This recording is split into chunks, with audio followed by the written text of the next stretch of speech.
ಇನ್ನು ಬಗ್ಗನದೊಡ್ಡಿಯಲ್ಲಿ ಶ್ರೀಧರ್ ಆತ್ಮಹತ್ಯೆಗೆ ಶರಣಾಗಿದ್ದಾನೆ. ನಟ ದರ್ಶನ್ ಫಾರ್ಮ್ ಹೌಸ್ ಅಂತ ಹೇಳ್ತಾರೆ. ಇದು ಬೆಂಗಳೂರು ಗ್ರಾಮಾಂತರ ಎಸ್ಪಿ ಬಾಲದಂಡಿ ಅವರು ಕೊಟ್ಟಿರುವಂತ ಹೇಳಿಕೆ ಇದು.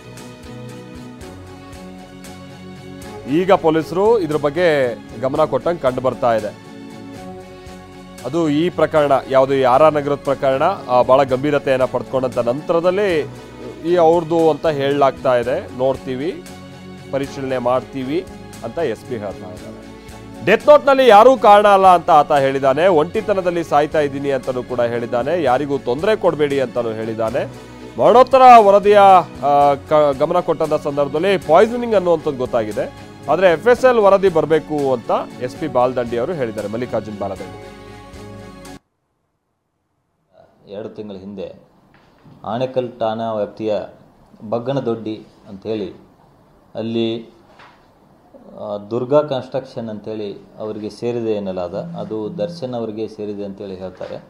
ಆ ಒಂದು ಫಾರ್ಮ್ ಹೌಸ್ನಲ್ಲಿ ಒಬ್ಬ ಶ್ರೀಧರ್ ಅಂತೇಳಿ ಅಲ್ಲಿ ಕೆಲಸ ಮಾಡ್ಕೊಂಡಿರ್ತಾನೆ, 39 ವರ್ಷ. ಆತ ವಿಷ ಸೇವನೆ ಮಾಡಿ ಆತ್ಮಹತ್ಯೆ ಮಾಡಿಕೊಂಡ ಬಗ್ಗೆ ಆನೇಕಲ್ ಠಾಣೆಯಲ್ಲಿ ಈಗಾಗಲೇ ಪ್ರಕರಣವನ್ನು ದಾಖಲು ಮಾಡಿ ತನಿಖೆ ನಡೀತಾ ಇದೆ. ಈ ಒಂದು ಪ್ರಕರಣದಲ್ಲಿ ಶ್ರೀಧರ್ ಅವರ ತಂದೆ ಅವರು ಒಂದು ಕಂಪ್ಲೇಂಟನ್ನು ಕೊಟ್ಟಿದ್ದರು. ಆ ಕಂಪ್ಲೇಂಟ್ನಲ್ಲಿ ಈತನಿಗೆ 39 ವರ್ಷ ಆಗಿತ್ತು, ಇನ್ನೂ ಮದುವೆ ಮಾಡಿರಲಿಲ್ಲ.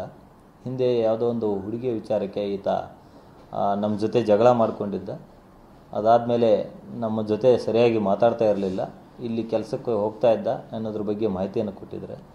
ಅದರದ ಆಧಾರದ ಮೇಲೆ ನಾವು ತನಿಖೆಯನ್ನು ಮಾಡ್ತಾಯಿದ್ದೀವಿ. ಮತ್ತು ಈ ಪ್ರಕರಣದಲ್ಲಿ ಈಗಾಗಲೇ ನಾವು FSLಗೆ ಎಲ್ಲ ಮಟೀರಿಯಲನ್ನು ಕಳಿಸಿದ್ದೀವಿ. ಇನ್ನೂ ಬರುವುದು ಪೆಂಡಿಂಗ್ ಇದೆ.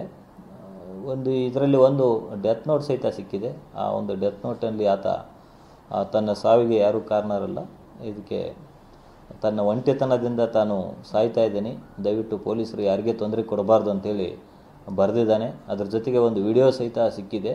ಆ ವಿಡಿಯೋದಲ್ಲಿ ಸಹಿತ ಇದೇ ಮಾತನ್ನು ಆತ ಹೇಳಿದ್ದಾನೆ.